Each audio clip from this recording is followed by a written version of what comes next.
मेरी जेठानी दिखने में बेहद खूबसूरत थी, लेकिन क्योंकि उनका एक एक्सीडेंट हो गया था जिसके बाद वो चल फिर नहीं पाती थी, मेरे पति हर रोज ही उनके कमरे में जाते और अंदर से दरवाजा बंद कर लिया करते थे।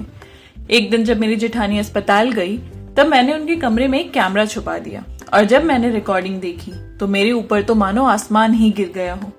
नमस्कार, मेरा नाम मिताली है। मेरी उम्र लगभग 23 साल है।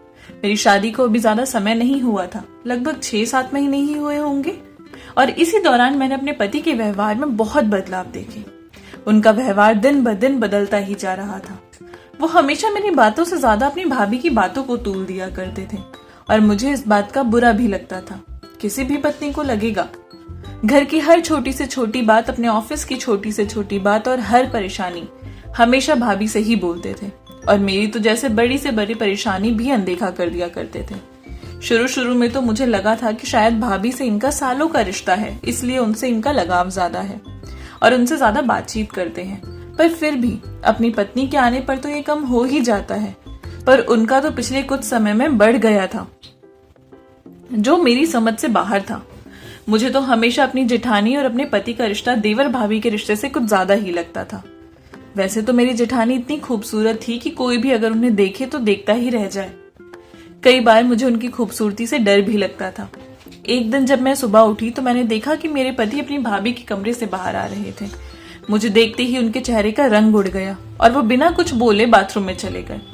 आज तो बहुत हो गया था, अब मुझे और बर्दाश्त नहीं हो रहा था। वो जैसे ही वहां से बाहर आए मैं उन पर चिल्लाकर बोली, अगर आपको उन्हीं के साथ रहना था तो आपने मुझसे शादी ही क्यों की? अपनी भाभी के साथ ही रह लेते, कम से कम मेरी जिंदगी तो बर्बाद मत करते। मेरी बात सुनते ही उन्होंने मेरे मुंह पर एक जोरदार तमाचा जड़ दिया और मुझे धक्का देते हुए बोले, आज के बाद अगर मैंने तुम्हारे मुंह से भाभी के लिए कुछ भी उल्टा पुल्टा सुना तो मुझसे बुरा कोई नहीं होगा। अपनी जबान को थोड़ा लगाम दो। और वहां से चले गए। मैं वहीं पर काफी देर तक रोती बिलखती रही, लेकिन मेरे पति मुझे वापस देखने नहीं आए और बिना कुछ खाए ही ऑफिस के लिए चले गए। ये सब कुछ अब मेरी बर्दाश्त के बाहर था। मुझे अब बर्दाश्त नहीं हो पा रहा था, इसलिए दोपहर के समय ही मैंने अपना बैग पैक किया और अपने घर की बस पकड़ी और मायके पहुंच गई। जब मैं निकल रही थी तो मेरी जेठानी मुझे बार बार पूछ रही थी कि क्या हुआ, तुम कहाँ जा रही हो? पर मैं उस समय इतने ज्यादा गुस्से में थी कि मैंने उनकी किसी बात का कोई जवाब ही नहीं दिया। कुछ समय बाद ही समर का भी फोन पर फोन आया जा रहा था, पर मैंने अपना फोन बंद कर दिया। मुझे उनसे भी कोई बात करनी ही नहीं थी।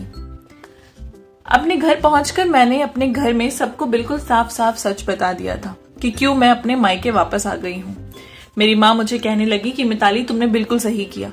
अब तुम उस घर में वापस तभी जाओगी जब वो खुद तुम्हें लेने आएगा और उस चुड़ैल से अलग हो जाएगा। अगर वो तुम्हारी जेठानी के साथ ही रहता है तो तुम्हें वापस उस घर में जाने की कोई जरूरत नहीं है। अब तो तुम उस घर में तभी कदम रखोगे जब समर किसी और जगह जाकर तुम्हारे साथ रहेगा। कुछ दिन यूं ही निकल गए थे।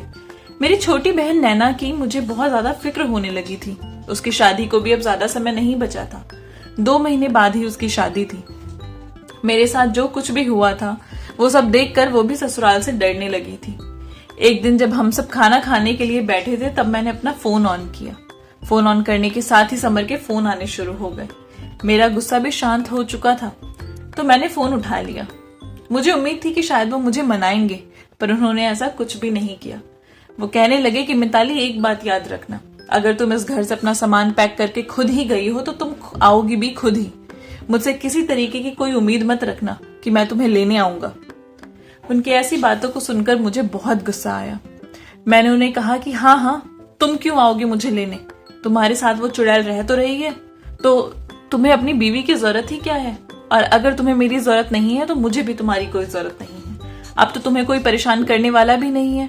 तुम और वो दोनों पूरे घर में अकेले रहो आराम से। और गुस्से में फोन रख दिया। इस बात को लगभग 1 महीने से ज्यादा का समय हो गया था। मुझे समर का इंतजार था कि वो मुझे जरूर लेने आएंगे, पर वो अब तक भी ना तो मुझे लेने आए और ना ही उन्होंने मुझे एक फोन किया। शायद करते भी क्यों, इतनी सुंदर औरत जो उनके साथ उनके पास थी, मुझ जैसी साधारण सी दिखने वाली बीवी की उन्हें क्या जरूरत थी? अब धीरे धीरे मेरा मन उदास और दुखी रहने लगा था। मेरी ऐसी हालत को देखकर मेरे घर वाले भी अब परेशान होने लगे थे। मेरी छोटी बहन की शादी का भी समय अब आ ही रहा था। मुझे इतना परेशान देखकर एक दिन मेरे पापा मेरे पास आकर बैठे और मुझसे कहने लगे कि बेटा, तुम परेशान मत हो, शादी के बाद मैं खुद जाकर समर से एक बार बात करूंगा। अगर वो प्यार से मान गया तो अच्छी बात है, वरना मैं उसे अपने तरीके से समझाऊंगा। मैं चुपचाप उनकी बात सुन रही थी क्योंकि मुझे किसी भी तरीके का कोई तमाशा चाहिए ही नहीं था। मेरी घबराहट हर दिन के साथ बढ़ती ही जा रही थी। अब मेरी बहन की शादी को लगभग हफ्ता भर ही रह गया था। एक दिन मैंने अपने आप से ही समर को फोन किया और उनसे कहा कि तुम शादी में नहीं आओगे क्या? वो कहने लगे कि बिना बुलाए मैं कहीं नहीं जाता और मैं जानता भी नहीं कि किसकी शादी है। मैंने कहा कि नैना की शादी है, तुम बड़े दामाद हो इस घर के, तुमको किसी निमंत्रण की क्या जरूरत है? समर कहने लगे कि बिना निमंत्रण के मैं कहीं नहीं जाता। उनकी ऐसी बातों से मुझे गुस्सा आ जाता था। मैंने उन्हें कहा कि अब तक जो हुआ है क्या वो कम था जो तुम एक और तमाशा बना रहे हो? समर आगे कहने लगे ठीक है, मैं शादी वाले दिन आ जाऊंगा। और इतना कहकर उन्होंने फोन पटक दिया। देखते ही देखते शादी का दिन भी आ गया। आज मैंने समर की दी हुई उनकी पसंद की लाल साड़ी पहनी थी। मैंने सोचा कि शायद वो मुझे ऐसे देखेंगे तो उनका गुस्सा शांत हो जाएगा। पूरी शादी में उनका इंतजार करती रह गई, पर ना तो वो आए और ना ही उनका कोई फोन आया। एक तरफ मेरी छोटी बहन की विदाई थी और दूसरी तरफ मेरे मन में चल रही उधेड़-बुन। बहुत तकलीफ हो रही थी उस दिन मुझे। यही सब सोच सोच कर जब मैं अपनी माँ के गले लगी तो फूट फूट कर रोने लगी। अगले दिन जब मैं सुबह उठी तो अब मैंने सोच लिया था कि मुझे अब अपने घर वापस जाना है। शायद मुझे उस दिन ये कदम उठाना ही नहीं चाहिए था। बहुत गुस्से में मैंने घर से बाहर निकलने का कदम उठा लिया था। मैंने अपनी माँ को कहा कि माँ मैं अपने घर वापस जाना चाहती हूँ। मेरी बात को सुनकर मेरी माँ बहुत ज्यादा नाराज होने लगी। कहने लगी कि तुम्हें यहाँ क्या परेशानी हो रही है? जिस इंसान के पास तुम्हारे लिए बिल्कुल भी वक्त नहीं है, जिसको तुम्हारे वहां नहीं रहने से बिल्कुल भी फर्क नहीं पड़ रहा, तुम उसी के पास वापस जाना चाहती हो। अब तुम तभी वापस जाओगी जब तुम्हारे पापा उससे एक बार बात कर लेंगे। चुपचाप यहीं पर बैठो। उस दिन मैं पूरे समय समर को फोन करती रही, पर पहले तो उन्होंने मेरा फोन नहीं उठाया और उसके बाद फोन बंद आना शुरू हो गया। मेरा मन बहुत दुखी था। मैं उस समय वहां से उठी और छत पर कुछ समय अकेले रहने के लिए चली गई। अभी छत पर गई ही थी कि मेरा फोन बजा। देखा तो समर का ही फोन था।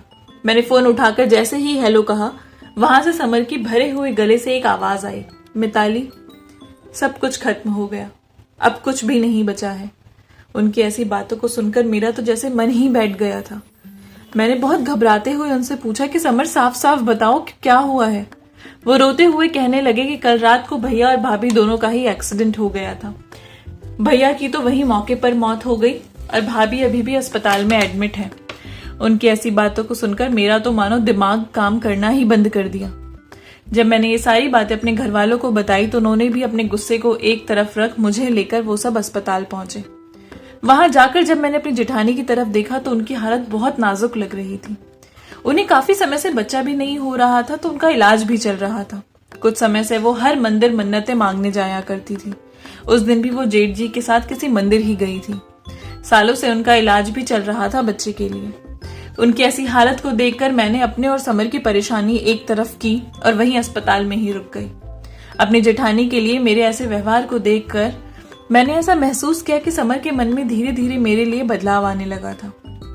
वो प्यार जो हमारी शादीशुदा जिंदगी में शुरू में था, वो मुझे अब वापस दिख रहा था। धीरे धीरे जेठानी जी की भी हालत सुधर रही थी, पर वो अभी भी बोल नहीं पाती थी। अब उन्हें अपने पति के ना होने के बारे में भी पता लग गया था। लगभग महीने भर बाद अस्पताल में रहने के बाद डॉक्टर ने उन्हें डिस्चार्ज कर दिया और वो घर आ गई। घर पर भी पूरा समय मैं ही उनकी सेवा करती थी, उनका ध्यान रखती थी। इसी दौरान मुझे पता चला कि मैं प्रेग्नेंट हूँ। मैंने जब ये बात समर को बताई तो वो इस बात को सुनकर बहुत खुश हुए और जाकर अपनी भाभी को भी ये खुशखबरी दी। वो इस बात को सुनकर हल्का मुस्कुराई थी। देखते ही देखते मेरा 8वां महीना शुरू हो गया था। इस दौरान मुझे फिर से ऐसा लगने लगा कि समर मेरी जेठानी के करीब जा रहे थे। प्रेगनेंसी की वजह से मेरी तो हालत ऐसी हो चुकी थी कि मुझसे कुछ काम हो ही नहीं रहा था। थोड़ा सा काम करने पर मैं बहुत थक जाया करती थी, इसीलिए ज्यादातर समय मैं अपने कमरे में ही बिताती थी। समर जब भी अपने ऑफिस से वापस घर आते तो मेरे लिए अपनी भाभी के लिए जूस लेकर आते थे। आकर मुझे वो जूस दे देते थे तो मैं खुद ही अपनी जेठानी के कमरे में वो जूस ले जाया करती थी और उसके बाद आकर समर को खाना देती थी। रात को नींद ना आने की वजह से सुबह में देर तक सोती रहती थी। समर मेरी बहुत मदद कर देते थे। जब मैं सुबह उठती थी तो ज्यादातर समय नाश्ता बना हुआ होता था और वो ऑफिस के लिए चले गए होते थे। एक दिन मेरा पेट बहुत तेज दर्द हो रहा था, इसलिए मेरी नींद जल्दी खुल गई। मेरे पति को लगा कि मैं अभी भी सो रही हूँ, इसलिए वो चुपचाप मेरे कमरे के बाहर दबे पांव निकले और चले गए। उनके इस तरह के व्यवहार को देखकर मुझे उन पर शक हुआ और मैं भी उनके पीछे पीछे गई। जब मैं अपने कमरे के बाहर निकली तो वो अपनी भाभी के कमरे में जा रहे थे और अंदर जाकर उन्होंने दरवाजा बंद कर लिया। मुझे ये सब कुछ देखकर बहुत हैरानी हो रही थी। बहुत देर तक तो मैं वहीं खड़ी रही और उसके बाद अपने कमरे में आकर लेट गई। अपने पति का ऐसा पागलपन मुझे समझ नहीं आ रहा था कि आखिर उन्हें उनकी भाभी के साथ ऐसा क्या ही करना होता है कमरे में। पहले तो मैं थोड़ा बहुत काम कर भी लेती थी, लेकिन जैसे जैसे मेरी डिलीवरी का समय नजदीक आ रहा था, अब मुझसे उठना भी बहुत मुश्किल हो गया था। मेरे पति की हर रोज की ये ड्यूटी थी कि वो अपनी भाभी के कमरे में जाते थे और अंदर से दरवाजा बंद कर लिया करते थे। कभी कभी तो मुझे ऐसा लगता था कि कहीं वो बीमार होने का नाटक तो नहीं कर रही, ताकि मुझे उन दोनों की सच्चाई पता ना चल जाए। धीरे धीरे मुझे समर से नफरत सी होने लगी थी। मैं हर रात उसे उसकी भाभी के कमरे में जाते हुए देख रही थी। जैसे ही मेरी थोड़ी आंख लगती थी, वो अपनी भाभी के कमरे में जाते और करीब आधे घंटे बाद बाहर निकलते थे और मेरे बगल में आकर लेट जाया करते थे। पसीने में तरबतर होते थे वो। अब मेरी डिलीवरी के में लगभग 15 दिन का ही समय बचा था। मैंने तो सोच लिया था कि इन दोनों की रासलीला मुझसे ज्यादा सहन नहीं होगी। अब मेरा इरादा था इनको रंगे हाथों पकड़ने का, क्योंकि डिलीवरी होने के बाद तो काफी समय तक मैं अपने बिस्तर से शायद उठ भी ना पाऊं और मेरे पीछे ना जाने ये और क्या क्या करेंगे। इसलिए अपनी डिलीवरी से पहले ही मुझे इन दोनों को पकड़ना था। उस रात जब समर ऑफिस से घर आए तो रोज की तरह उन्होंने मुझे जूस दिया और कहा कि जाओ भाभी को जूस दे आओ, उसके बाद हम खाना खाएंगे। मैंने उन्हें कहा कि नहीं, आज मेरी तबीयत थोड़ी ठीक नहीं लग रही, तुम लेकर जाओ। मैं वहीं लेट गई। उन्होंने वो जूस का ग्लास उठाया और अपनी भाभी के कमरे में जाकर दरवाजा बंद कर लिया। करीब 10 मिनट बाद वो कमरे से बाहर आए और मुझे कहा कि चलो खाना खा लेते हैं। मैंने उन्हें कहा कि नहीं, मुझे भूख नहीं लग रही है, आप खा लो। लेकिन उन्होंने हमारे होने वाले बच्चे का वास्ता दिया और मुझे खाना खिलाया। खाना खाते हुए उन्होंने मुझे बताया कि कल भाभी को लेकर अस्पताल जाना है, क्योंकि उनकी तबीयत फिर से ठीक नहीं लग रही। कह रहे थे कि उनके कुछ टेस्ट भी कराने हैं और शायद आते हुए देर हो जाएगी।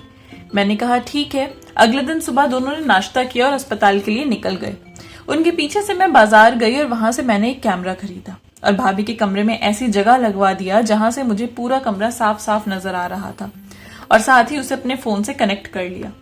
आज मैं बहुत खुश थी, क्योंकि अब मुझे पता चलने वाला था कि आखिर ये दोनों कमरे में करते क्या हैं। अंदाजा तो मुझे पहले से ही था कि ये चल क्या रहा है, लेकिन दोनों को मैं रंगे हाथों पकड़ना चाहती थी। कुछ ही देर बाद वो दोनों हॉस्पिटल से आ गए और समर ने मुझे दवाइयां देते हुए समझाया कि मेरी जेठानी को कब और कौन सी दवाइयां देनी है। समर के हाव भाव देखकर तो ऐसा लगता था जैसे वो उसकी भाभी नहीं, उसकी पत्नी है। वो इतना ज्यादा ध्यान रख रहे थे। हर रात अपनी भाभी के लिए जूस दवाई लेकर वही जाते थे और करीब आधे घंटे बाद वापस आकर हम दोनों खाना खाते और फिर सो जाते थे। अगले दिन नाश्ता करने के बाद समर अपने ऑफिस के लिए निकल गए। उनके जाते ही मैंने अपना फोन उठाया और रिकॉर्डिंग देखने लगी। रिकॉर्डिंग देखकर मेरे तो होश ही उड़ गए।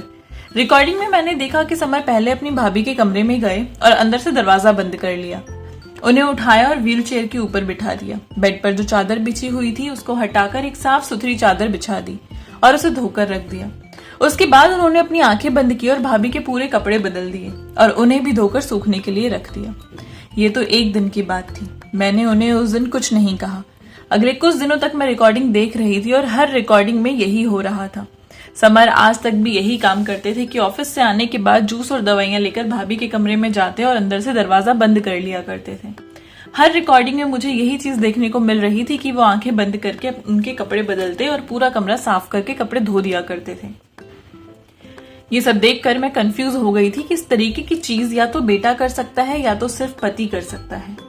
मैं समर से कुछ पूछ भी तो नहीं सकती थी, नहीं तो मुझे उन्हें भी बताना पड़ता कि मैंने कमरे में कैमरा लगवाया है। मैं चुपचाप ये सब होते हुए देख रही थी। कुछ दिनों में मेरी डिलीवरी हुई और मैंने एक बहुत प्यारे से बच्चे को जन्म दिया।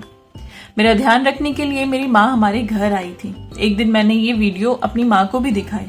मेरी माँ ने तो अपने सर पर हाथ रख लिया और कहने लगी, मिताली तुम कितनी भोली हो, या यूं कहूं कि तुम कितनी बेवकूफ हो।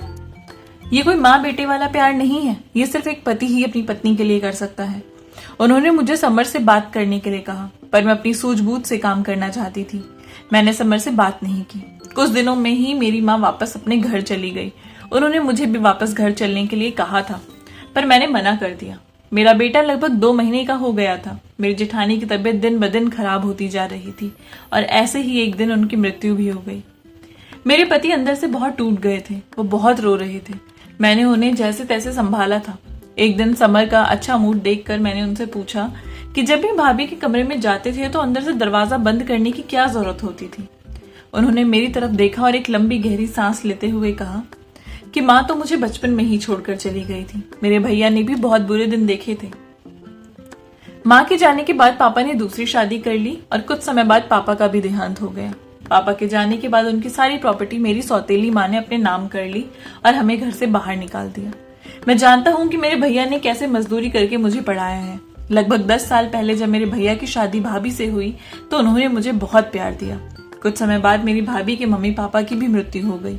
उनकी जितनी भी संपत्ति थी वो उन्होंने मेरे भैया को दे दी, क्योंकि मेरी भाभी अपने घर में अकेली संतान थी। मेरी भाभी से मुझे इतना ज्यादा प्यार मिला था कि शायद वो सिर्फ एक माँ ही दे सकती थी। मेरी भाभी ने मेरी माँ की कमी को पूरा किया था। वो ज्यादा पढ़ी लिखी तो नहीं थी, पर उन्होंने मेरे लिए सब कुछ किया है। कुछ समय पहले जब मैं बहुत बीमार हो गया था तो कई महीनों तक अपने बिस्तर से हिल भी नहीं पाता था। उस दौरान मेरी भाभी ने मेरी माँ जैसा ख्याल रखा था। शायद उनकी जगह अगर कोई भी दूसरी औरत होती तो वो मेरे गंदे कपड़े कभी नहीं धोती, लेकिन मेरी भाभी ने मेरे गंदे कपड़े तक धोए हैं। मेरा मुंह हाथ सब अच्छे से साफ किया करती थी वो। मेरी भाभी को रामायण की कथा बहुत ज्यादा पसंद थी, पर क्योंकि वो पढ़ लिख नहीं पाती थी तो इसलिए मैं उन्हें अक्सर रामायण पढ़कर सुनाया करता था। उनको सुनने में परेशानी ना हो इसलिए दरवाजा बंद कर लिया करता था, क्योंकि बाहर टीवी चलती रहती थी। इसी वजह से तुम गलतफहमी का शिकार हो गई और तुम गुस्से में अपने मायके चली गई। अगर मैं चाहता तो मैं तुम्हें पहले भी ये सब बातें बता सकता था, पर शायद ही तुम मेरी बातों को यकीन कर पाती, क्योंकि एक दाम्पत्य जीवन में अगर एक बार शक का बीज आ जाए तो उसको निकालना बहुत मुश्किल हो जाता है और सामने वाले की बातों पर भरोसा करना तो बहुत ज्यादा मुश्किल होता है। जब भाभी का एक्सीडेंट हुआ था वो बिस्तर से उठ बैठ नहीं पा रही थी, तो मैंने उनकी सेवा अपनी माँ समझकर ही की है। उन्होंने जो कर्ज मुझ पर चढ़ाया था उसे तो मैं कभी नहीं उतार सकता था, लेकिन मैंने अपनी तरफ से पूरी कोशिश की कि मैं उनके लिए वो सब कुछ कर पाऊं जो एक बेटा करता है। ये सब बताते हुए वो जोर जोर से रोने लगे। मुझे अपनी सोच पर शर्म आ रही थी। आज मैंने उन दोनों के बारे में कितना गलत सोचा था। मैंने कैमरे वाली बात समर को कभी नहीं बताई। शायद उसके बाद वो मुझ पर कभी भरोसा कर ही नहीं पाते, लेकिन मैंने ये भी सोच लिया था कि बिना सोचे समझे कभी भी किसी बात की तह तक नहीं जाना चाहिए। बहुत बार जो दिख रहा होता है वैसा हो ये जरूरी नहीं है। आज मैं और समर अपने बच्चों के साथ एक अच्छी जिंदगी गुजार रहे हैं। हम दोनों ही बहुत खुश हैं। आई होप आपको ये कहानी पसंद आई होगी। अगर अच्छी लगी है तो चैनल को प्लीज सब्सक्राइब कर दीजिए, लाइक कर दीजिए और अपने प्यारे से कमेंट नीचे ड्रॉप कर दीजिए। मिलूंगी आपसे नई कहानी के साथ, तब तक के लिए बाय बाय।